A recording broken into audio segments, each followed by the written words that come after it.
Tout avait commencé au milieu de l'été. Des cerveaux de guerriers déchiraient les matins. Séville et Guernica finissaient de saigner.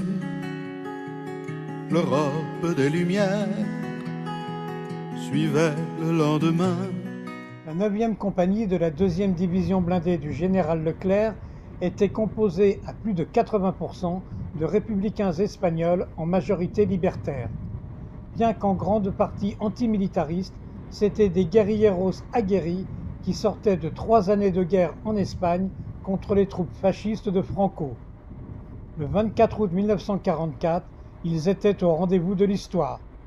Le 24 août 1944, les hommes de la Nueve sont à l'hôtel de ville de Paris vers 21h.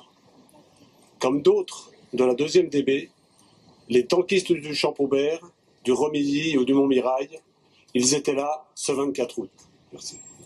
Tout comme les FFI et les FTP de la capitale insurgée depuis le 17 août. Tous combattaient et convergeaient pour la liberté des Parisiens et contre l'oppression nazie. Au lendemain de la guerre, ces hommes, à qui l'on avait laissé entrevoir une aide pour rétablir la République espagnole, tombent dans l'oubli le plus total. En 1955, l'ONU cède aux pressions des États-Unis et reconnaît l'Espagne franquiste. Le 8 juin 1970, De Gaulle serre la main de Franco. La trahison est consommée. Il y avait sans doute aussi un récit national dans lequel la France s'était libérée par elle-même. Et il y a la Nueve, mais il y avait aussi les Arméniens, il y avait aussi tous les autres combattants antifascistes qui sont venus prêter main forte. Donc ça a été un long cheminement. Je pense que c'est malheureusement le temps qu'il faut pour que les peuples, les citoyens digèrent une histoire et sachent se l'approprier sans que cette histoire ne les renvoie à quelque chose de négatif. Mais la vérité historique, c'est la seule qui permet de se construire. Et pour cela, il fallait des outils. 2013 verra la création de l'association 24 août 1944. C'est une association qui porte la mémoire de la 9e compagnie, dite la Nueve, qui est une compagnie de la 2e division, de la 2e division blindée, donc la division Leclerc. Et ce sont les premiers soldats alliés qui rentrent dans Paris le 24 août, donc la veille de l'entrée de la 2e DB. Elle est composée d'Espagnols, et ce sont des Espagnols qui viennent de la guerre d'Espagne, donc qui ont fait 32 mois de guerre civile, une révolution sociale, et qui donc se sont battus, non pas pour libérer le territoire français, mais se sont battus pour la liberté. Seuls les quelques survivants de la Nueve, une partie du mouvement libertaire, les réfugiés espagnols et leurs enfants connaissent encore cette épopée. Il faudra 70 ans, les recherches de quelques historiens et le travail de l'association 24 août 1944 pour sortir de ce coma historique et médiatique. On intervient auprès des classes, dans les lycées, dans les collèges, dans le 3e, dans les universités. On essaye aussi de donner des conférences ou de faire des colloques et des débats, notamment surtout des débats. On passe des films, on va essayer de créer un ciné-club avec le 19e sur justement l'histoire du peuple espagnol de 1936, enfin même avant des années 30, jusqu'à la fin du franquisme, enfin la mort de Franco. Parmi ceux qui n'ont pas oublié, on trouve Edgar Morin. Et le philosophe ne cache pas son émotion.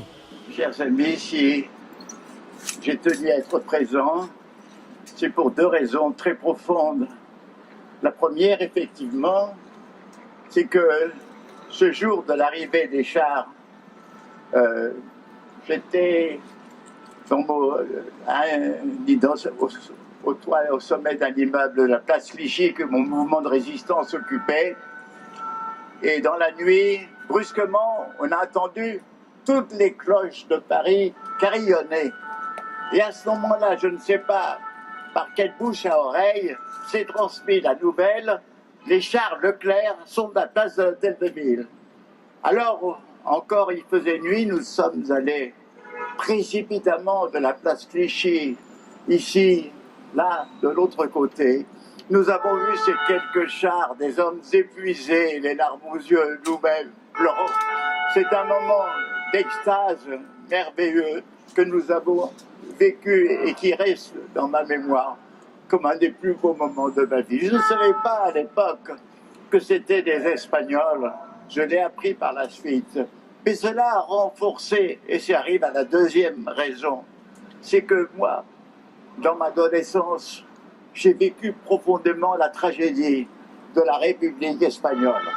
Mon premier acte politique quand j'avais 15 ans fut d'aller à la SIO, Solidaridad Internationale Antifasciste Libertaire, pour faire des colis aux combattants anarchistes de la colonne du Routi.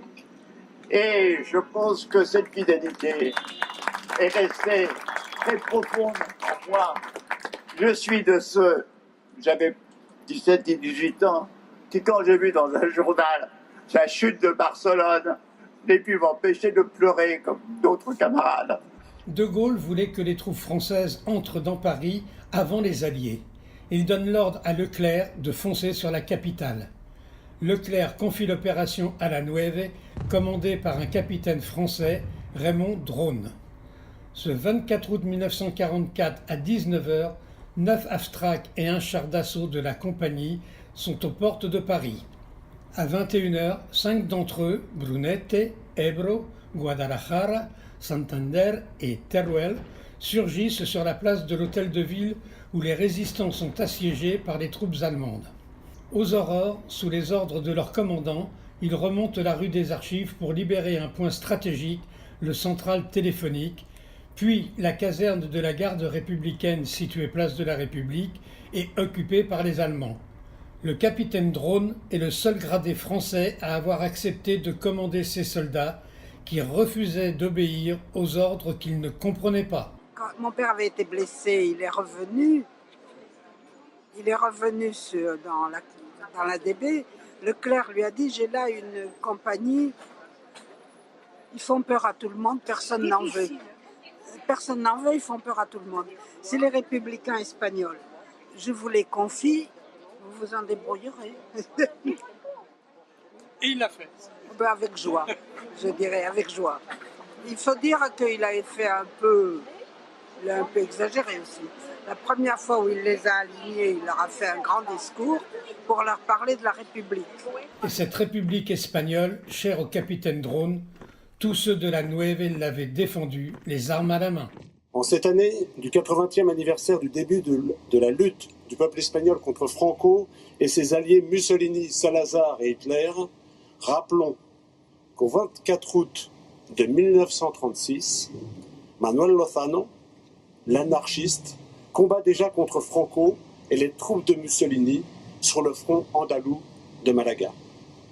Amador Granell, le républicain, combat au Levant dès novembre 1936 dans la Columna de Hierro. Victor Lantes, le communiste, est sur le front de Teruel en 1937. Manuel Fernandez sur le front de Santander.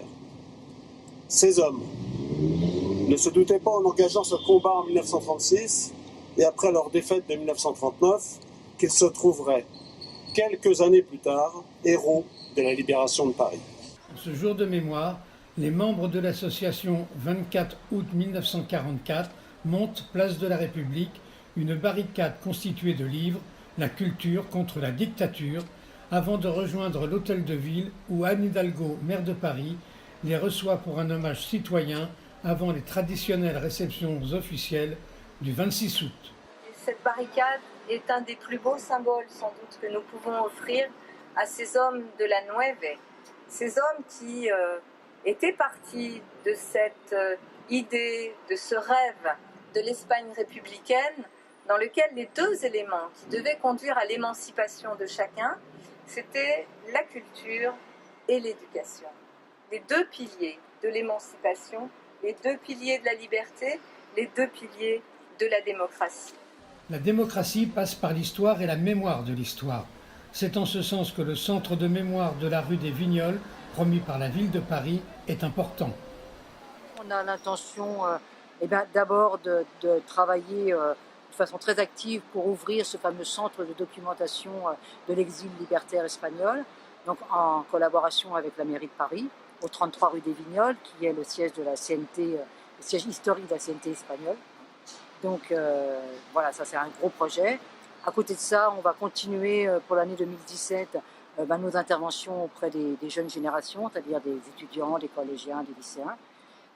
On va faire des lectures de témoignages, on va intervenir aussi des fois en première partie dans des concerts, dans des conférences. La tâche revient maintenant aux aînés, à eux de transmettre le flambeau. J'ai connu par mon père et mon oncle qui eux-mêmes l'ont entendu par mon grand-père. Donc oui, je sais où je mets les pieds. Toi, tu sais où met les pieds, mais alors tes copains, ceux qui ont ton âge, ils ont une petite idée de ce que c'est ou ils savent même pas que ça existe? Du tout, en fait, non, c'est pas vraiment dans les livres d'histoire. Et quand j'en parle autour de moi, ça étonne tout le monde de savoir que des Espagnols ont pu participer à la libération de Paris. Et c'est vrai que c'est un sujet assez méconnu. Ouais. Des Français par milliers, des côtes à l'île de France, ont croisé du regard ces étranges amis. Il faudra bien un jour crier dans le silence qu'un nuage espagnol a libéré Paris. Avec un chant républicain, l'Espagne enfuit les catacombes, un peu de terre dans les mains, une espérance vagabonde. Avec son casque américain, on l'a pris pour le nouveau monde, portant l'espoir au monde ancien qu'endormaient toutes les colombes. Avec un chant républicain, l'Espagne enfuit les catacombes, un drapeau noir, un peu carmin, une espérance vagabonde. Avec un chant républicain,